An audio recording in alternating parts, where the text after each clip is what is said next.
Chào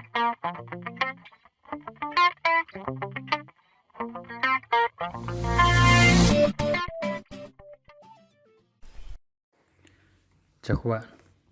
Hôm nay mình xin giới thiệu với các bạn một cái vấn đề mà rất nhiều bạn mắc phải nhưng mà không biết cách xử lý. Đó là cách lặp lại tiêu đề trong Word. Nhưng có cái vấn đề ở đây thường xảy ra mà mình cũng đã tìm mãi mình mới tìm được. Và hôm nay mình xin chia sẻ với các bạn, đó là cách lặp lại tiêu đề của một cái bảng tính trong Word hoặc là trong Excel.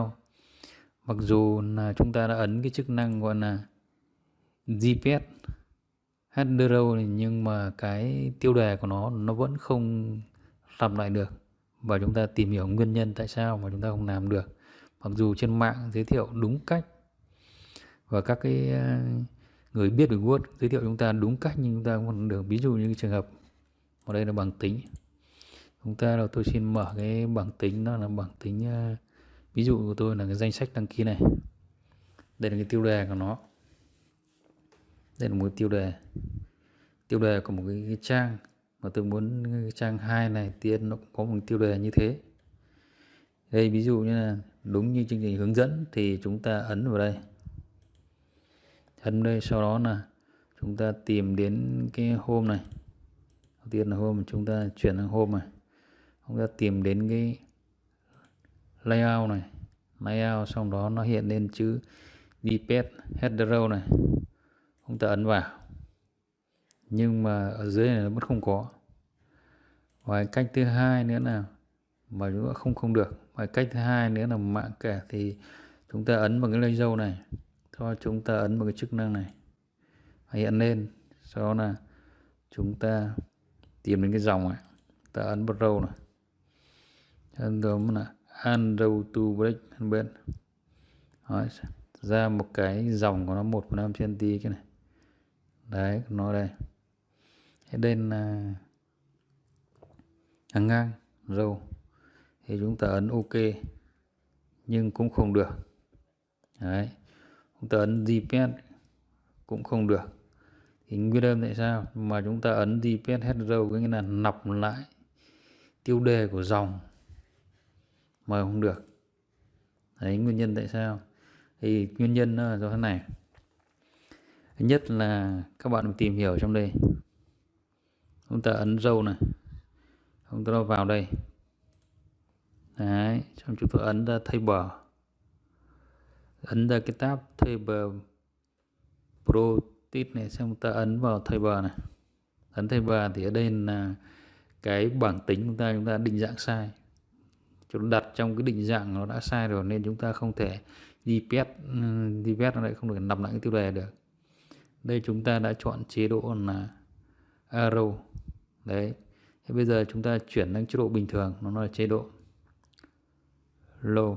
Đấy, chế độ low này. Đấy, chúng ta chuyển đây chế độ low này nhé, chế độ bình thường. Về chế độ bình thường chúng ta ấn OK. Đấy, thì bây giờ chúng ta ấn này. Chúng ta thử làm nhé. Đấy, chúng ta ấn vào đây, ấn tiêu đề bui như thế, sau đó chúng ta ấn đây Depender lặp lại tiêu đề, và lúc này tiêu đề chúng ta đã hiện lên và chúng ta đã khắc phục được đấy. Thì nguyên nhân tại sao đây, nguyên nhân đây chúng ta chuyển sang chế độ roll. Đấy, chế độ này. Đấy, chúng ta tích grouping này, chúng ta chọn cái chế độ này, chúng ta ấn OK để nó được. Đấy, nếu như ở cái bảng tính chúng ta mà chúng ta đã bị cái định dạng cho chuyển đây thì sẽ không giờ được. Đây, nó đã mất tiêu đề, chúng ta có ấn mãi nó cũng không lên. Đấy, ta ấn mãi nó không lên được cái tiêu đề. Đấy, đó là cái nguyên nhân tại sao. Và tất cả các cái Word 2003, 2007 và Word 10 nó đều là cái nguyên nhân chính đó. Chúng ta vào cái tab laser ở ngoài nào cũng có, và chúng ta vào cái này tab properties và chúng ta vào chế độ table và chúng ta chuyển từ cái độ là row này chuyển sang cái chế độ này low, chế độ bình thường, và chúng ta ấn OK. Đó, thì bây giờ nó sẽ là được tiêu đề. Đấy, ta ấn đây và chúng ta cái tiêu dầu hiện lên mà chúng ta cắt cái chế độ đi khi chúng ta không muốn dùng cái tiêu đề nữa. Thế ta muốn lặp lại tiêu đề ra chỉ ấn lại là nó lại hiện lên. Đấy, rất đơn giản nhưng nhiều khi các bạn lại không biết.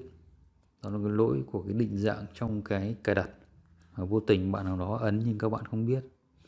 Thế hôm nay mình xin giới thiệu một cái bạn về cái lỗi lặp lại tiêu đề mà chúng ta thực hành rất nhiều lần nhưng không được. Rất nhiều các bạn hỏi trên mạng nhưng không tìm được. Và tôi cũng cả quá trình tôi tìm sau tôi tìm ra được thì tôi cũng xin chia sẻ với các bạn. Và xin tạm biệt các bạn. Nếu các bạn thấy cái video này hay và bổ ích đối với các bạn thì mong các bạn hãy ủng hộ kênh cho mình bằng cách ấn sub và đăng ký cho mình một lần. Cảm ơn các bạn. Tạm biệt các bạn.